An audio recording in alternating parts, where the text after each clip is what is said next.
Hello friends, कैसे हैं आप लोग। Welcome to fly high.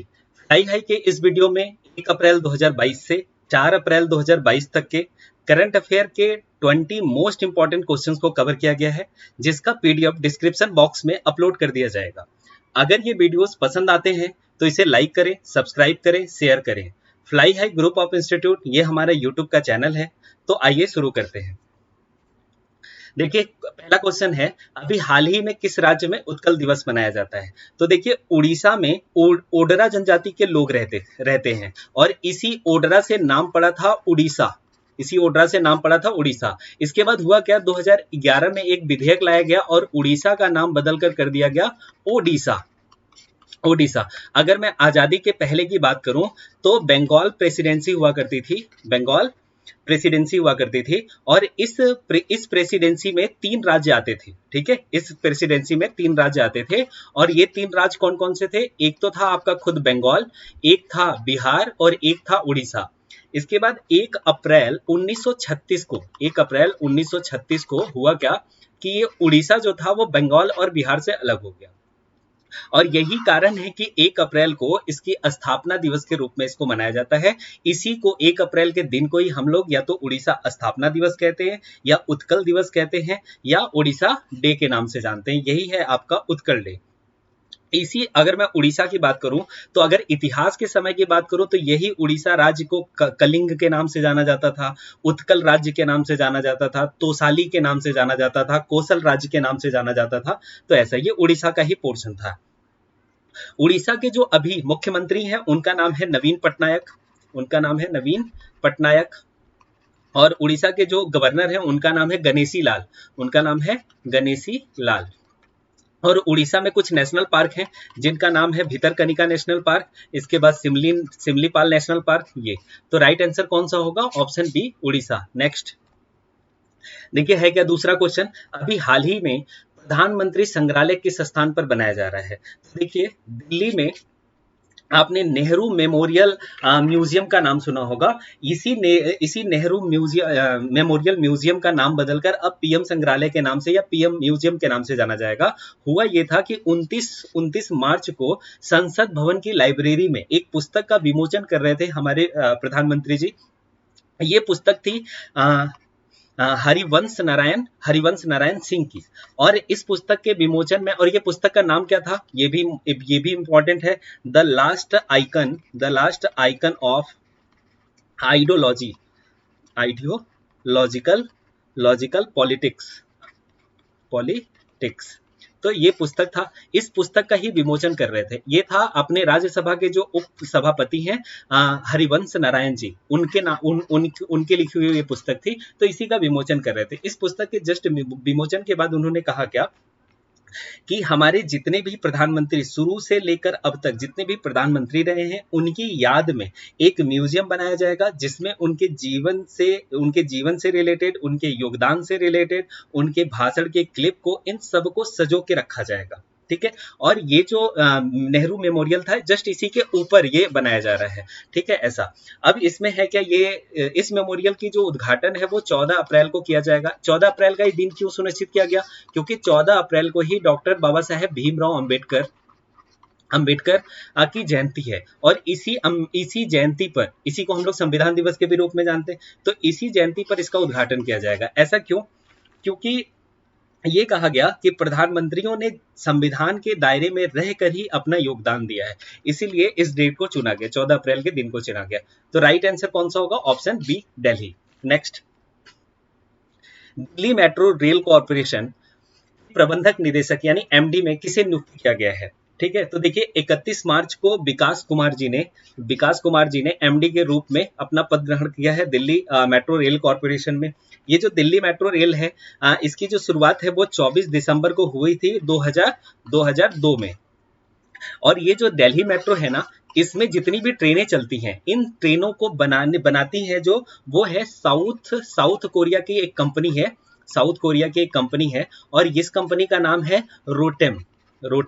तो यही कंपनी जो है इन सारी ट्रेनों को बनाती है। रोटेम के जो सीईओ हैं उनका नाम है ली योंग बे। तो ये है, तो यही कंपनी है जो ये बनाती है। अगर मैं साउथ कोरिया की बात करूं तो देखिए कोरिया के दो पार्ट हैं, ठीक है, एक आपका है साउथ कोरिया और एक आपका है नॉर्थ कोरिया। साउथ कोरिया की जो राजधानी है, जो कैपिटल है उसका, वो कैपिटल है सियोल, और यहाँ के जो प्रेसिडेंट है उनका नाम है मून जाए इन, मून जाए इन, मून जाए इन। और अगर मैं नॉर्थ कोरिया की बात करूं तो नॉर्थ कोरिया की जो कैपिटल है उसका नाम है प्योंगयांग, प्योंगयांग। और यहाँ के जो प्रेसिडेंट हैं उनका नाम है किम जोंग, जिनका आप लोग बहुत सुने होंगे, मतलब तानाशाह के रूप में भी जाने जाते हैं, ये Kong Jong, Kong Jong Un, ठीक, किम जोंग उन, ये है। तो राइट आंसर क्या होगा? विकास कुमार। नेक्स्ट देखिए, निम्न में से इस योजना को अभी 3 माह के लिए बढ़ा दिया गया है।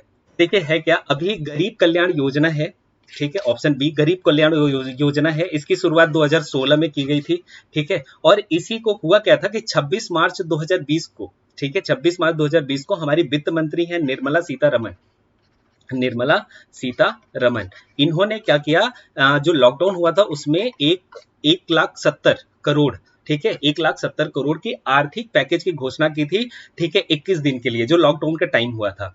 तो इसी योजना को अभी 3 माह के लिए बढ़ा दिया गया है। तो राइट आंसर कौन सा होगा? ऑप्शन बी गरीब कल्याण योजना।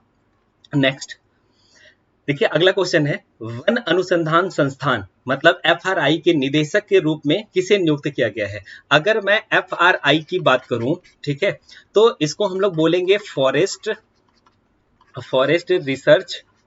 रिसर्च इंस्टीट्यूट, ठीक है, ये है। तो इसी के जो डायरेक्टर हैं इनको बनाया गया है रेणु सिंह को, और ये जो रेणु सिंह है ये दूसरी महिला डायरेक्टर है। पहली महिला डायरेक्टर जो थी वो थी डॉक्टर सविता, और अभी रेणु सिंह जो है इनसे पहले जो थे वो थे एएस रावत, इन्हीं को रिप्लेस करके रेणु सिंह बनी है, और ये दूसरी महिला लेडीज है जो डायरेक्टर बनी है एफआरआई की। पहली कौन थी? डॉक्टर सविता। तो इसका राइट आंसर कौन सा होगा? रेणु सिंह। और ये जो एफआरआई है ना, ये देहरादून में है, ठीक है, ये देहरादून में है। कनाट प्लेस से आप थोड़ा सा आगे जाएंगे तो उस जगह पे है देहरादून में।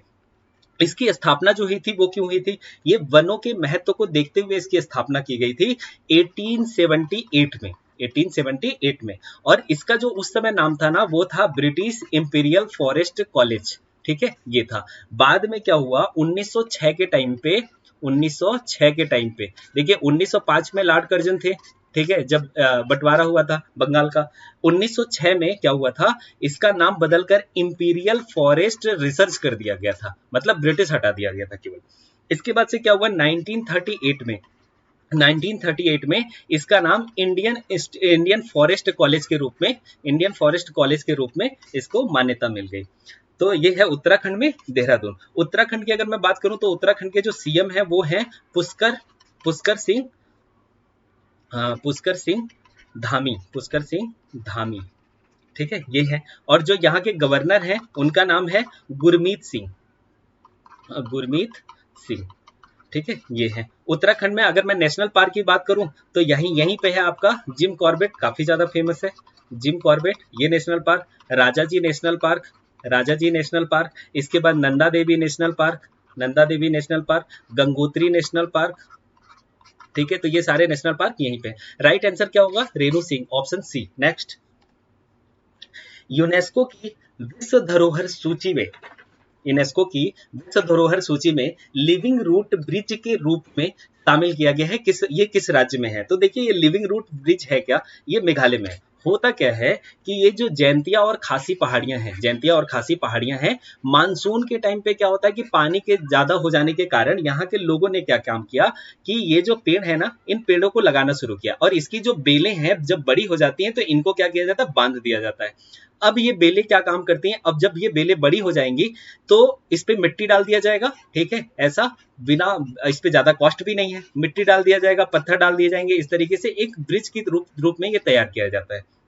और इसकी जो हाइट है ना, ये लिविंग रूट ब्रिज की, इसकी जो लंबाई है वो है 65 फीट की, ठीक है, 65 फीट की। और इसकी जो चौड़ाई है, ये जो चौड़ाई है वो है 6.8 फीट की, ठीक है, ऐसा। तो ये बनाया गया, तो ये मेघालय में है, ठीक है, ऐसा। और इसी को अभी यूनेस्को ने क्या किया, अपने विश्व धरोहर सूची में शामिल किया गया है। अगर मैं यूनेस्को की बात करूं तो United Nation Educational Scientific and Cultural Organization, ये है। इसके जो डायरेक्टर हैं, ठीक है, हेड है, उनका नाम है ऑद्रे अजोले, ठीक है, ऑद्रे ऑद्रे अजोले अजोले, ठीक है, ये है इसके डायरेक्टर जनरल। और इसका जो हेडक्वार्टर पड़ेगा वो है फ्रांस की राजधानी पेरिस में, फ्रांस की राजधानी पेरिस में। अगर मैं फ्रांस की बात करूं तो फ्रांस के जो प्रेसिडेंट है वो है इमैनुअल मैक्रोन, इमैनुअल मैक्रोन, ठीक है, ऐसा। तो राइट आंसर क्या होगा, यूनेस्को। तो ये कहाँ पे है, ये मेघालय में है। मेघालय के जो मुख्यमंत्री हैं उनका नाम है कोनरेडो संगमा, कोनरेडो संगमा, ये है। और यहाँ के जो गवर्नर हैं उनका नाम है सत्यपाल मलिक, सत्यपाल मलिक, सत्यपाल मलिक, ठीक है, ऐसा। और यहाँ पे कुछ नेशनल पार्क है जिनका नाम है पाकरम, बल पाकरम और नॉर्केल्स, ठीक है, ऐसा। तो राइट आंसर कौन सा होगा, मेघालय, ऑप्शन बी। नेक्स्ट देखिए, बिमस्टेक की मेजबानी इस बार किस देश ने की है, ठीक है।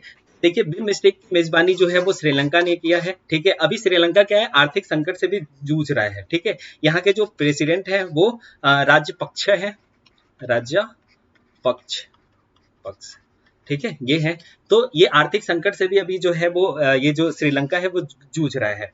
अगर मैं बिमस्टेक की बात करूं तो बे ऑफ बंगाल इनिशिएटिव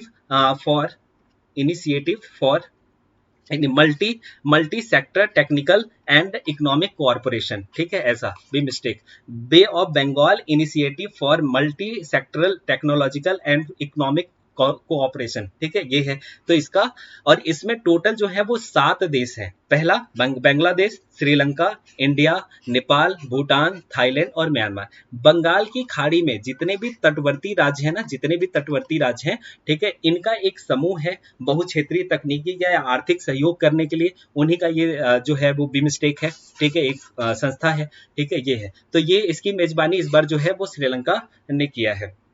और इसकी स्थापना जो है वो 6 जून को की गई थी, 6 जून 1997 में किया गया था। और इसमें कुल 7 देश हैं, ठीक है, ऐसा। तो राइट आंसर क्या होगा, option C, option D, sorry. Next, Bharat ने हाल ही में किस देश के साथ द्विपक्षीय व्यापार को दोगुना करने के लिए व्यापार समझौते पर हस्ताक्षर किया है? तो देखिए, ये अभी दिल्ली में हुआ है और ये ऑस्ट्रेलिया ने किया है। ऑस्ट्रेलिया के जो प्रेसिडेंट है वो है स्कॉट मॉरिसन, स्कॉट मॉरिसन, ठीक है, ये है। तो राइट आंसर कौन सा होगा, ऑप्शन डी। नेक्स्ट, किस दिन को पूरे देश में मूर्ख दिवस के रूप में मनाया जाता है? तो ये आप लोगों को सबको पता होगा, 1 अप्रैल, ठीक है, इसी दिन मनाया जाता है। इसके पीछे बहुत सारी कहानियां हैं, ठीक है, जो इंपॉर्टेंट नहीं है, इसलिए मैं यहाँ पे कुछ बता नहीं रहा हूँ। तो राइट आंसर क्या होगा, ऑप्शन सी। नेक्स्ट, अंतर्राष्ट्रीय बाल बुक दिवस, इंटरनेशनल चिल्ड्रंस बुक डे, ये कब मनाया जाता है? देखिए, इंटरनेशनल ये जो चिल्ड्रंस डे है ना, हुआ क्या था समझिएगा, ये 2 अप्रैल को मनाया जाता है। पहले होता क्या था कि बच्चों को बचपन में चंदा मामा की कहानियां, पंचतंत्र के माध्यम से नैतिक शिक्षा और ये सब दी जाती थी। बसों पे या आप देखेंगे कहीं पे भी दुकानों में पत्रिकाएं मिलती थी बच्चों से रिलेटेड। आज के डेट में बच्चों के हाथों में मोबाइल है, रिमोट है, तो ये जो नैतिक शिक्षा का चलन था ना, वो धीरे धीरे खत्म होते जा रहा है, ठीक है। इसी महत्व को ध्यान में रखते हुए 2 अप्रैल से इसको मनाया जाता है, ये अंतर्राष्ट्रीय बाल बुक दिवस, ठीक है, ये। तो इसका राइट आंसर कौन सा होगा, ऑप्शन बी। नेक्स्ट, अंतर्राष्ट्रीय ड्रग जांच दिवस किस दिन मनाया जाता है या कब मनाया जाता है? ठीक है, देखिए, ये मनाया जाता है 31 मार्च को। ये नशीली दवाइयों के बारे में शिक्षित करना, उनके उद्देश्य को बताना, नुकसान के उद्देश्य को बताना, ये सब, इन सब के लिए 2017 से इस दिवस को मनाया जाता है। तो राइट आंसर कौन सा होगा, option A. Next, 31 March. Next, हाल ही में मतुआ धर्म मेले का आयोजन कहाँ किया गया है? देखिए, बात समझिएगा, मतुआ एक समुदाय है। अगर मैं बात करूं मतुआ, तो ये एक समुदाय है और ये पश्चिम बंगाल, अगर मैं वेस्ट बंगाल और बंगाल, इन जगहों पे ये बिखरा हुआ है। तो अब है क्या, एक व्यक्ति थे, ठीक है, जिनका नाम था श्री हरिचंद ठाकुर। इन्होंने क्या किया था, इस बीच में बंगाल के विभाजन से पहले या देश की आजादी से पहले, जब बंगाल विभाजित नहीं हुआ था, समाज के जो दबे कुचले लोग थे ना, उनके उत्थान के लिए इन्होंने अपना जीवन जो है वो समर्पित कर दिया था एक धार्मिक आंदोलन की शुरुआत करके। और ये जो धार्मिक आंदोलन की शुरुआत इन्होंने किया था ना, वो किया था आरकंडी आरकंडी से, ठीक है। और ये आरकंडी जो है अभी बंगाल में पड़ता है, ठीक है ऐसा। तो इसको माना जाएगा कौन सा, कहाँ मनाया गया, बंगाल में। यही है, ये जयंती के रूप में इसको मनाया जाता है, मथुआ ये डे, ठीक है। तो राइट आंसर कौन सा होगा, ऑप्शन बी। नेक्स्ट देखिए अगला क्वेश्चन है, अभी हाल ही में भारत के किस पड़ोसी देश ने, ठीक है, आपातकाल लगाया गया है। तो देखिए अभी जो है भारत के किस पड़ोसी देश में, तो श्रीलंका है। श्रीलंका में जो अभी आपातकाल लगाया है, मैंने अभी पिछले में बताया, ठीक है। और हुआ क्या था, ये अभी आर्थिक संकट से जूझ रहा था और इसी कारण लोगों ने इस सरकार के खिलाफ, मतलब यहाँ के जो प्रेसिडेंट है राजपक्षे जी, उनके खिलाफ आंदोलन चालू कर दिया। और इसी को ध्यान में रखते हुए उन्होंने क्या किया, इमरजेंसी लगा दिया। तो राइट आंसर कौन सा होगा, ऑप्शन डी, श्रीलंका। नेक्स्ट,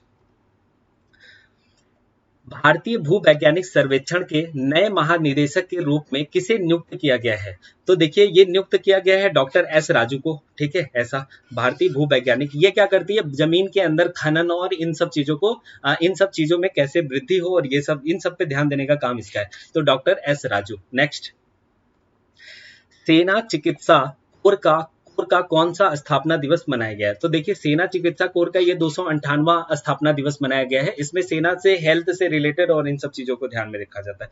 तो ये 298वां स्थापना दिवस था, इसे मनाया जाता है। नेक्स्ट, हाल ही में एनडीए के नए कमांडेंट कौन बने हैं, ठीक है।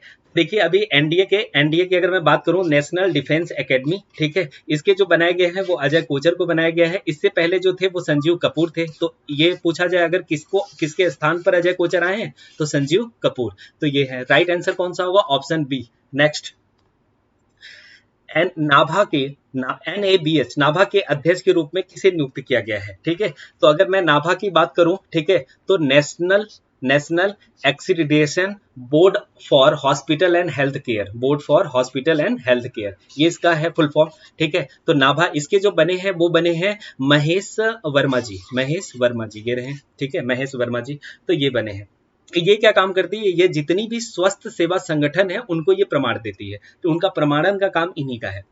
तो ऑप्शन डी, महेश वर्मा जी। नेक्स्ट, भारतीय रिजर्व बैंक की स्थापना मनाया जाता है। तो देखिए ये भी मनाया जाता है 1 अप्रैल को, ठीक है। इसकी जो स्थापना हुई थी वो 1 अप्रैल 1935 में हुई थी, 1935 में हुई थी। और इसका जो हेडक्वार्टर था ना, वो पहले कोलकाता में था, ठीक है, कोलकाता में था। बाद में 1937 में क्या किया गया, इसके हेडक्वार्टर को कहा, मुंबई कर दिया गया, जो अब अस्थायी रूप से मुंबई में ही है, ठीक है। तो राइट आंसर कौन सा होगा, ऑप्शन ए। और ये जो नोटों पे जो स्याहियां लगती है ना, जैसे नोट छपती है तो नोटों पे जो लिखा रहता है उसके लिए स्याहियां लगेंगी ना, तो इसके लिए एक एलडीसी का भी इन्होंने क्या किया है, वो बनाया है, ठीक है, डिपार्टमेंट। ये इसकी स्थापना किया गया है पुणे में, ठीक है, पुणे में अभी हाल में। ये भी करंट का ही है। नेक्स्ट, वरुण 2022 का आयोजन कहाँ किया गया है। देखिए वरुण 2022 ये क्या है, एक सैन्य अभ्यास है, ठीक है। और ये किसके साथ, ये भारत और फ्रांस की एक संयुक्त इंडिया और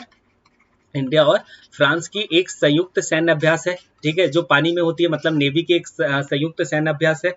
और ये 20वां जो है वो अभ्यास था, ठीक है ऐसा। तो ये फ्रांस के साथ किया जाता है। और ये किया कहाँ गया है, बंगाल की खाड़ी में। तो राइट आंसर कौन सा होगा, बंगाल की खाड़ी। देखिए है क्या, ये भारत है, ये वाला हिस्सा बंगाल की खाड़ी, ये वाला हिस्सा अरब की खाड़ी। और श्रीलंका और इंडिया के बीच में इधर का जो हिस्सा है वो मन्नार की खाड़ी होता है। और ये वाला जो हिस्सा होता है, ये इसके बाद इधर वाला हिस्सा, ये है पाक जलडमरू मध्य, और ये है मन्नार की खाड़ी, ये है अरब सागर, और ये है बंगाल की खाड़ी। तो यहाँ हुआ था बंगाल की खाड़ी में। नेक्स्ट, बीबी गुरुंग का अभी हाल ही में निधन हुआ। ये किस राज्य के पूर्व मुख्यमंत्री थे। तो ये जो है ये सिक्किम के हैं, ठीक है, ऐसे सिक्किम के हैं। और सिक्किम के जो अभी मुख्यमंत्री हैं उनका नाम है प्रेम सिंह तंगमा, ठीक है, प्रेम सिंह तमंग, ठीक है, ये है। और जो इसके गवर्नर है उनका नाम है गंगा प्रसाद,